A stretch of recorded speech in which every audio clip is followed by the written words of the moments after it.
सम्माननीय अतिथि doctor Sahajanand Prasad Singh ji, doctor Rughwani जी, उपस्थित वैद्यकीय क्षेत्र के सभी जानकार लोग, थैलेसीमिया बीमारी से जूझने वाले और जूझने वालों को मदद करने वाले, उनके परिवार और समाज के सभी बंधु भगिनी, माता, नागरिक सज्जन, माता भगिनी,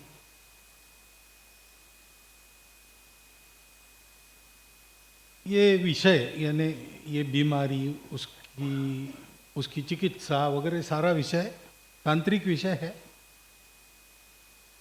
और यद्यपि ये कहा जाता है कि मनुष्य की चिकित्सा और पशुओं की चिकित्सा, इसमें केवल डोसेज का फर्क होता है।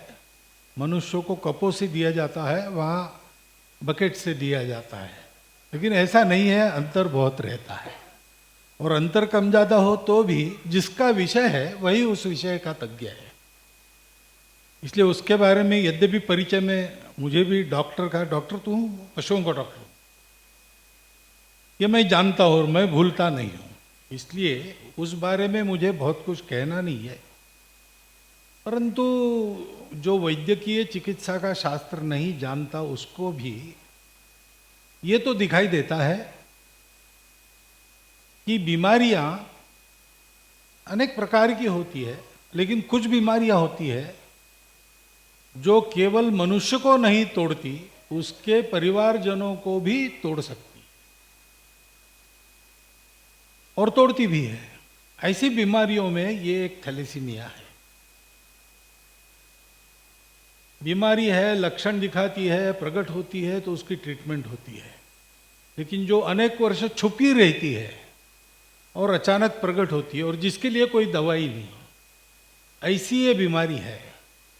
वो तन को भी और मन को भी ढीला कर देती है, आर्थिक रूप से परिवार को भी ढीला कर देती है, और ये सब करने के बाद भी इसका कोई इलाज नहीं। ये सत्य रात दिन उनकी आंखों के सामने एक प्रकार की दहशत पैदा करता है, एक निराशा भी पैदा करता है। Prevention is better than queer ऐसा कहते हैं, लेकिन यहां प्रिवेंशन ही ओनली क्यूअर है। और इसलिए ये ऐप जो पहले बता सकता है कि आप में उसका जीन है कि नहीं है, और आप जिनसे विवाह करने वाले हो उनमें उसका जीन है कि नहीं, ये इस बीमारी के लड़ाई में एक बहुत प्रभावी हथियार जरूर सिद्ध होगा। ये बताने के लिए वैद्यकीय शास्त्र का ज्ञान आवश्यक नहीं है, और ये अपने यहां पर पैदा किया गया तो एक बहुत ही बड़ी, अच्छी, दिखती छोटी है लेकिन बहुत परिणामकारक और हमारे लिए बहुत आशादायक उपलब्धि जिन जिन लोगों के प्रयत्नों से पाई गई, उन सबका पहले मैं हार्दिक अभिनंदन करता हूं, और आप भी कीजिए जोरदार ताली बजाकर।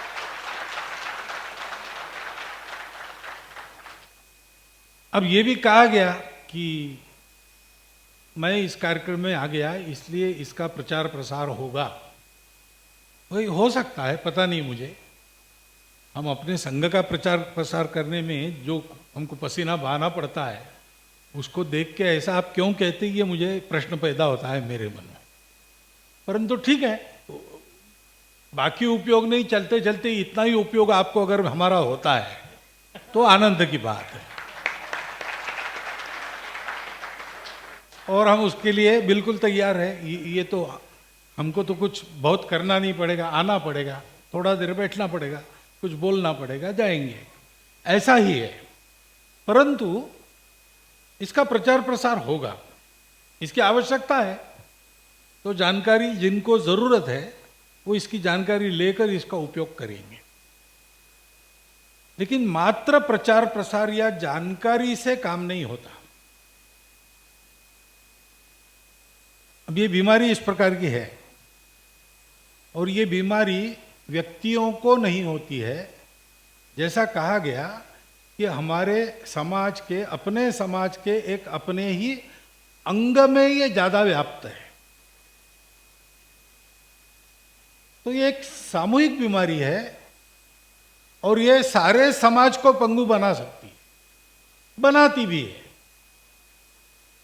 तो इसका मुकाबला करने में सारा समाज इकट्ठा होना चाहिए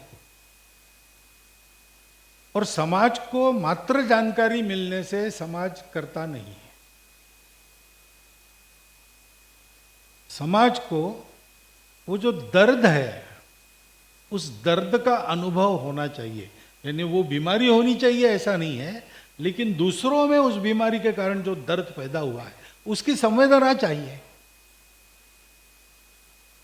वो संवेदना उत्पन्न करने का काम जानकारी या प्रचार प्रसार नहीं करता है।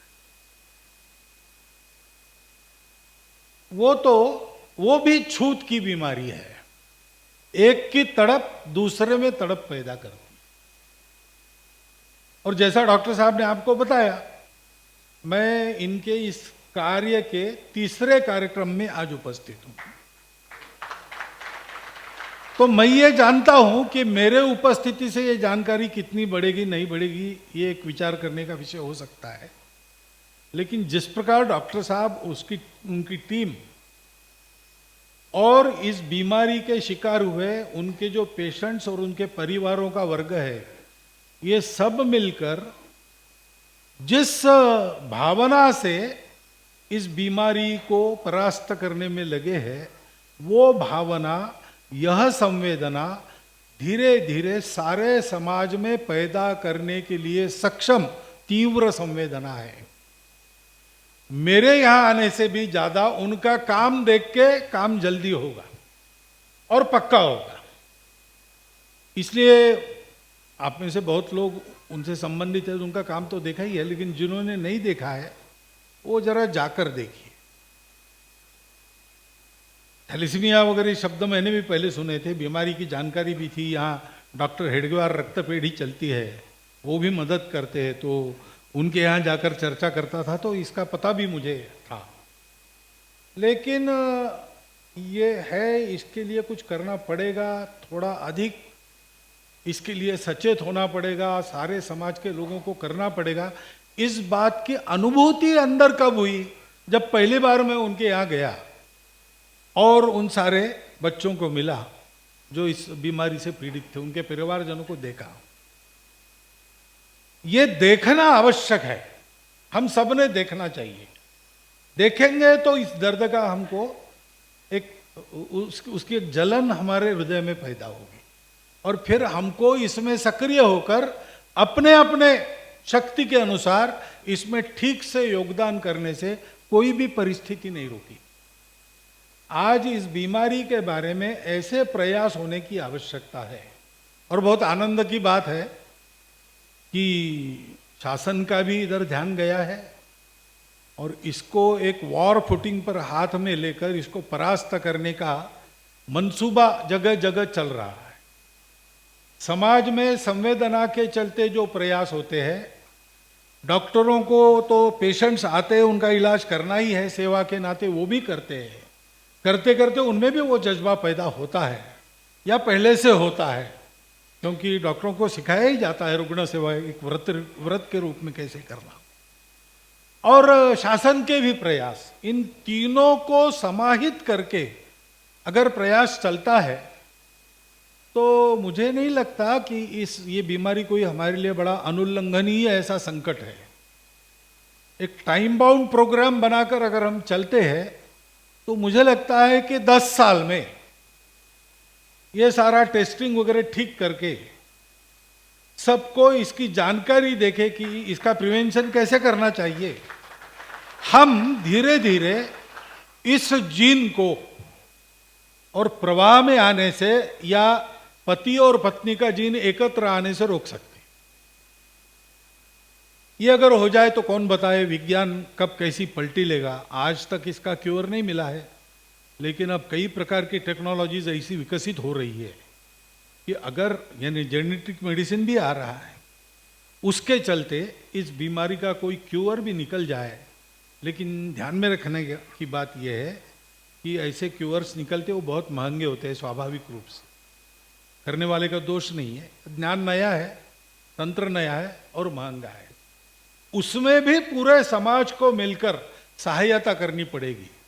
तो ये सहायता करना अपना समाज है, अपने लोग हैं, वो पंगु रहे, हर हालत में हम नहीं देखेंगे।